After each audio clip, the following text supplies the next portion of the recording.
नमस्कार, भारत लाइव देख रहे हैं आप और खबर बहुत ज़रूरी है इसलिए आपके सामने हाजिर हूँ।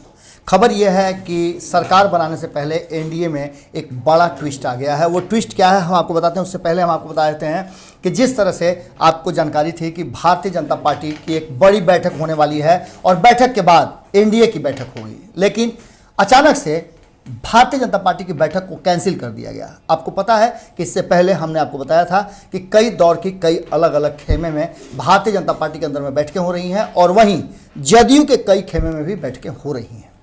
बात यह थी कि नीतीश कुमार जी को इस बार आप सभी ने कम संख्या में सीटें दी हैं। इसको लेकर के संशय की स्थिति नीतीश कुमार में भी बनी हुई थी और बिहार में सरकार कैसे बनेगा, कौन डोमिनेट करेगा और किसके कहने पर, किसके आधार पर, किसके आइडियोलॉजी पर सरकार चलेगी, ये बातें लगातार चल रही थी। इस बीच में भारतीय जनता पार्टी ने स्पष्ट कर दिया कि राजनाथ सिंह कोऑर्डिनेटर बना करके भेजे गए और उनके अनुसार सारी बातें भारतीय जनता पार्टी की केंद्रीय नेतृत्व ने बैठक करके उन्हें समझा दिया था और वो आकर के अब इन सारी चीज़ों को एग्जीक्यूट करेंगे और सरकार कैसे बनेगी उसकी बात करेंगे।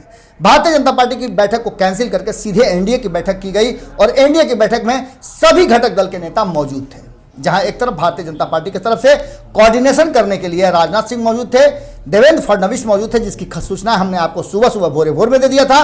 अभी जो हमारे पास सूचना आ रही है कि राजनाथ सिंह से एयरपोर्ट पर मिलने वालों की संख्या में कामेश्वर चौपाल का भी नाम था। हम इस बात पर अब ज्यादा जोर नहीं दे रहे हैं और इसके अलग की एक कहानी आपको बता रहे हैं। हम जो ट्विस्ट की बात कर रहे हैं उस ट्विस्ट में कहीं ना कहीं जीतन राम मांझी और मुकेश सहनी का भी लगता है कि अब बदलने वाला है पूरा का पूरा प्रोफाइल इसलिए बदलने वाला है कि मंत्रालय में उनके लिए हामी भर दी गई है।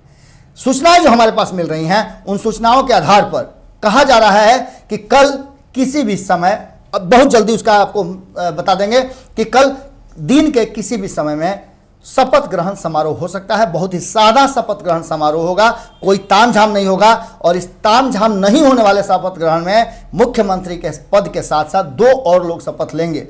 ये दो लोग कौन होंगे आपको हम बहुत जल्दी बताने जा रहे हैं और ये ट्विस्ट बड़ा है। क्या दो उप मुख्यमंत्री होंगे या फिर दो घटक दल के अलग अलग लोग होंगे जिन्हें भारतीय जनता पार्टी पहले चाहती है कि उस हवन में आहूत कर दें। जो कम संख्या वाली यानी कि बहुत ही एक माइनर पतली लकीर पे चल रही है बिहार की सरकार इस बार बनने वाली है, उस पर हो सकता है कि एक तरफ जीतन राम मांझी खड़े हों और दूसरी तरफ मुकेश सहनी खड़े हों।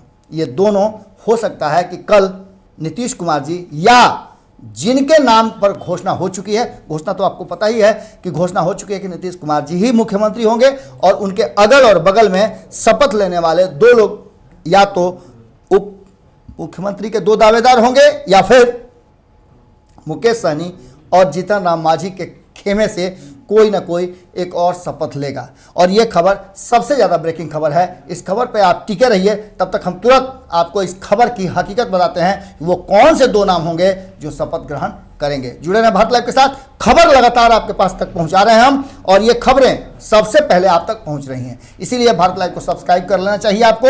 अगर आपके संबंधी, नज़दीकी मित्र नहीं किए हैं तो करवा लीजिए, क्योंकि अभी बहुत कुछ होना बाकी है और सबसे पहले आप जानते हैं कि कौन पहुंचाएगा आप तक खबर, और वो भी मुफ्त में। भारत लाइव। नमस्कार। अगर ये वीडियो पसंद आई और वह बिहार के राजनीति और बिहारियत से सरोकार रखेनी तो सब्सक्राइब बटन दबा के चैनल के सब्सक्राइब कर ली। ओजे एगो घंटी बा, ओकरा बटन दबा देला से कुल सटीक और मारक खबर रुआ मुफ्त में मिल जाई। अगर रुआ पत्रकारिता के हमनी के नया प्रयोग में सहयोग कर चाहतानी तो ज्वाइन बटन दबा दी। पेटीएम नंबर नोट कर ली 9386816700। धन्यवाद।